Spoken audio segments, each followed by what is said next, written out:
When it comes to the titles of videos posted on this channel, the title of this video takes the win as the creepiest and most disturbing. Humans are known for a lot of things, one of them being their emotional displays.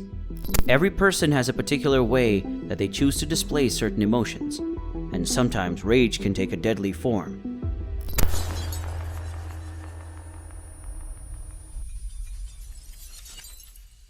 Welcome back to the Crime Lab channel. In today's video, we will be looking at the story of a girl whose rotting body was found in a hotel water tank. If there's anything that hotels use to provide the quality of their service, it is the comfort and privacy that guests get, as well as the security the hotel provides for them. However, it seems like this hotel was caught unprepared when one of its guests was found dead in their water tank. The victim, whose body was discovered, is Chinese-Canadian tourist Elisa Lam. Elisa was the daughter of immigrants from Hong Kong and a student at the University of British Columbia. In mid-2010, Elisa began a blog named Etherfields on Blogspot.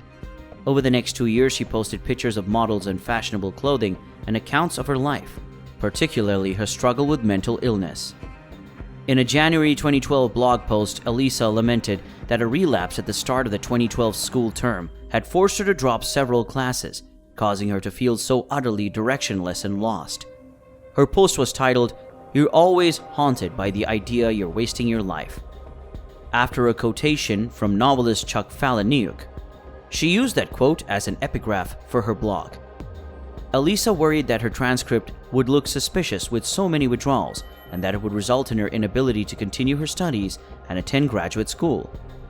About 2 years after Elisa had started blogging, she declared she would be leaving her blog for another, that she had started on Tumblr, called Nouvelle Nouveau. Its content mainly consisted of fashion, photos, quotes, and few posts in Lam's own words.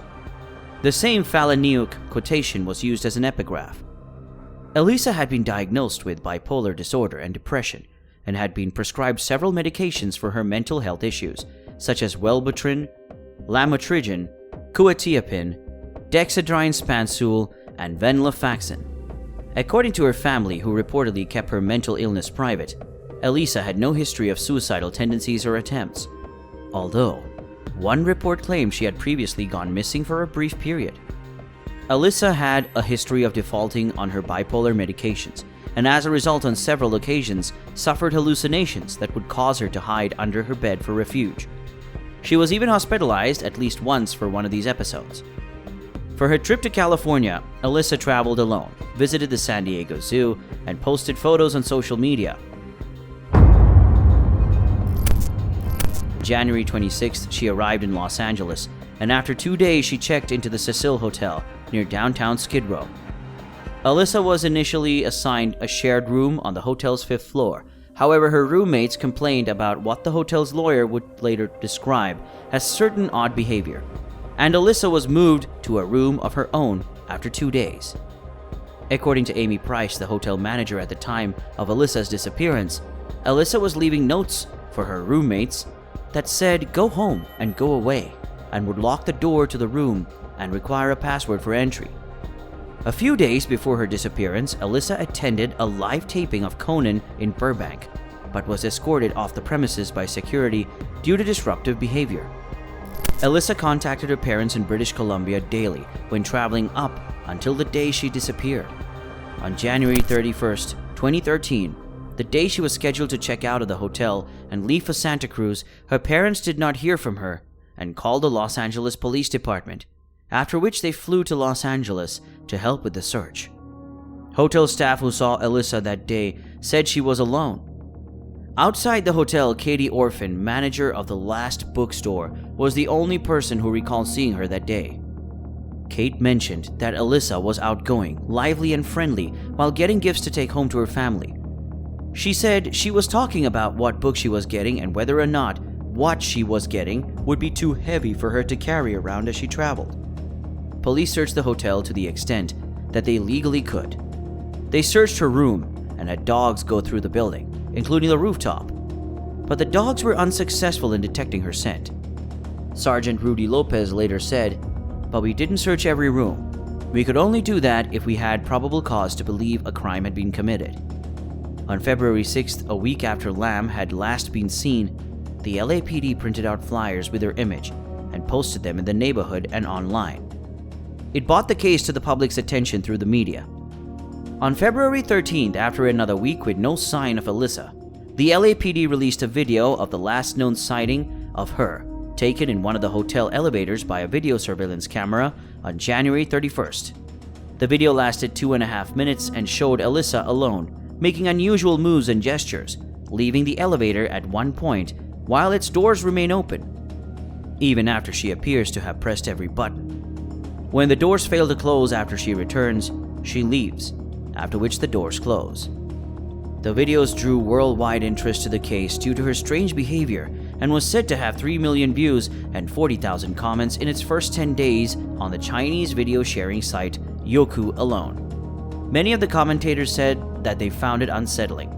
Several theories were proposed to explain her actions. One was that Alyssa was trying to use the elevator to escape from someone who was pursuing her. Others suggested that she might have been under the influence of drugs, but none was detected in her body. When her mental illness became known, a new theory was proposed stating that she had a psychotic episode. Other viewers argued that the video had been tampered with before being made public. Besides the obscuring of the timestamp, they claimed parts had been slowed down and nearly a minute of footage had been removed. This could have been done to protect the identity of someone who otherwise would be in the video. While the LAPD continued their search for Alyssa, hotel guests began complaining about low water pressure and their water being colored black with an unusual taste.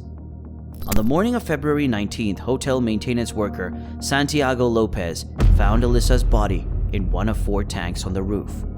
He saw Alyssa lying face up in the water through the open hatch.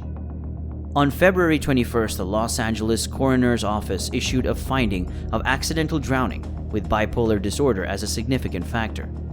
The full coroner's report released in June stated that Alyssa's body had been found naked with clothing similar to what she was wearing in the elevator video floating in the water, coated with a sand-like particulate.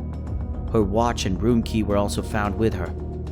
Alyssa's body was moderately decomposed and bloated, with greenish coloration and some marbling on the abdomen. There was no evidence of physical trauma, sexual assault, or suicide. Toxicology tests showed traces consistent with prescription medication found among her belongings, plus non-prescription drugs such as Cinetab and ibuprofen. A tiny quantity of alcohol was also present, but no other recreational drugs. It was noted that the concentration of her prescription drugs in her system indicated that she was under-medicating or had stopped taking her medications recently.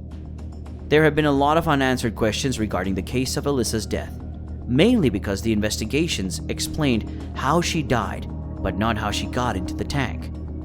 Doors and stairs that access the hotel's roof are locked, with only staff having the passcode and keys, and any attempt to force them would supposedly have triggered an alarm. Nevertheless, the hotel's fire escape could have allowed her to bypass those security measures, and her scent trail was lost near a window that connected to it. There were also questions about how she got into the tanks, which were 4 by 8 foot cylinders placed on concrete blocks and would require a ladder.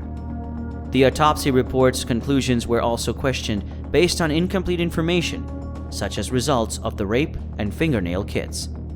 Also, since her death, her Tumblr blog was updated, presumably through Tumblr's Q option that allows posts to publish themselves automatically. Her phone was not found either, giving room for assumptions such as whether the continued updates to her blog were facilitated by the theft or her phone, the work of a hacker, or through the Q. It's not known whether the updates are related to her death. Thank you for watching this video. Hit us up in the comment section and give us a thumbs up if you liked the video, and don't forget to subscribe to the channel for more videos.